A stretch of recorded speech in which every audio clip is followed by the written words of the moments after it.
apresentar este livro. A história que ele conta não é uma história já feita à partida, mas é uma história que se vai fazendo à medida que a viagem que o livro narra avança através do país Moçambique. Os viajantes têm origens distintas, perseguem objetivos distintos, mas todos eles têm o seu passado, um passado que de certa maneira os assombra e todos eles procuram resposta para as perguntas que esse passado levanta. Desta maneira vão surgindo os temas, muitos, que perpassam este livro. A memória, o passado com a sua força, o museu como espaço onde repousam os símbolos do grande passado coletivo, não dos pequenos passados de cada um.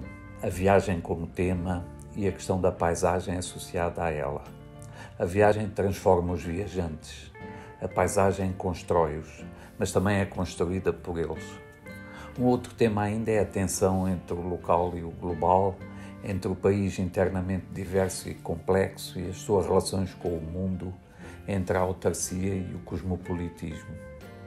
Enfim, há ainda o grande tema da violência e das guerras, a guerra da independência e a guerra civil que se seguiu, conflitos que puseram em questão tanta coisa e que moldaram muito do que é o Moçambique atual. Conflitos também que provocaram um sofrimento anónimo de tanta gente. E apesar de tudo, um sofrimento tão subvalorizado a que o livro procura prestar alguma atenção. Finalmente, um dos propósitos do romance acaba por ser também o de refletir sobre a relação que existe entre a realidade e a ficção, o que transforma o acontecimento ou uma série de acontecimentos encadeados numa história escrita. Portanto, ao mesmo tempo que contava uma história, pretendia refletir sobre os fundamentos da escrita de ficção. O mundo é um lugar vasto feito de 1000 lugares, e cada um destes é também um vasto lugar cheio de meandros. Uma das ideias que estão na origem do romance é, de facto, a questão do Museu da Revolução em Maputo, a capital do país. Um museu que foi montado com a colaboração de museólogos da Coreia do Norte, resultando num produto talvez um pouco estranho, relativamente modesto, que nunca ganhou grande visibilidade e que acabou por fechar há já muitos anos com o pretexto de vir a sofrer uma remodelação e que de facto nunca chegou a reabrir. Aqui eu não vejo grande contradição entre o conceito de museu e a revolução, uma vez que o destino dos dois foi o mesmo, talvez o de se tornarem de alguma maneira incómodos, de irem perdendo importância até lhes restar um estatuto aberrado e irrelevante. No fundo, o museu é um conceito complexo, rico e interessante do ponto de vista da ficção.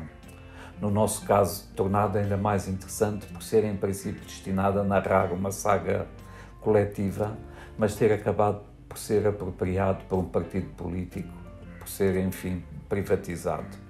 Essa sim, uma contradição. Quanto ao título, devo dizer que não tenho uma fórmula para os títulos dos meus livros. Cada caso é um caso. Por vezes o título é uma frase que surge e ganha raízes fortes a ponto de não mais poder ser alterada. Sei à partida que ela vai sobreviver até ao fim do processo que é a escrita do romance, porque dia a dia se vai revelando mais inamovível. Outras vezes chega ao fim com a angústia da inexistência de um título. Digo angústia porque sei que nesses casos o título nunca satisfará completamente. É como uma coisa que chega depois. No caso do Museu da Revolução, foi um título que me surgiu quase desde o início, quando a ideia inicial começou a tomar forma. E surgiu naturalmente.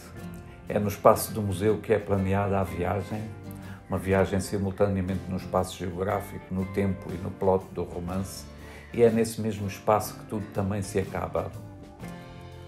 Portanto, era natural que este título se impusesse.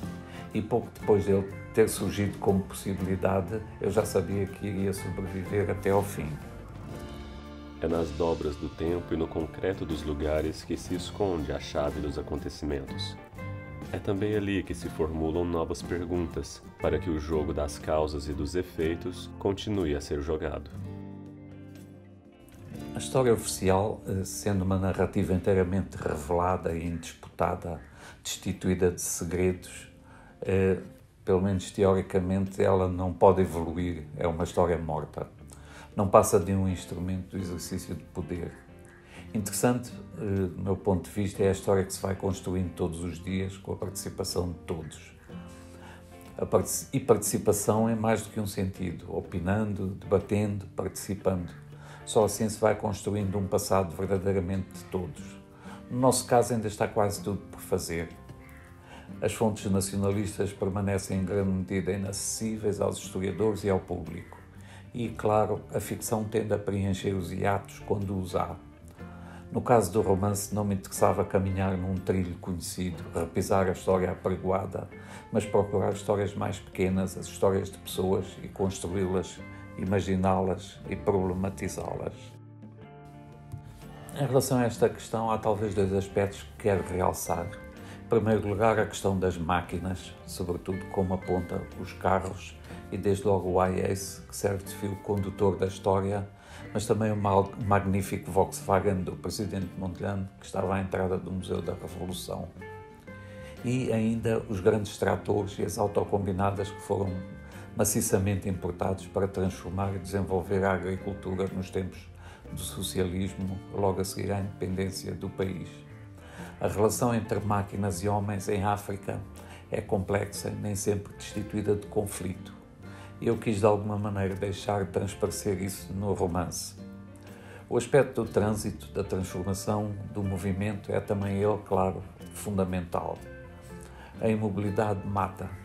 O trânsito, no que respeita ao meu trabalho, está no movimento, não em direção a um objetivo, mas sim ao desconhecido.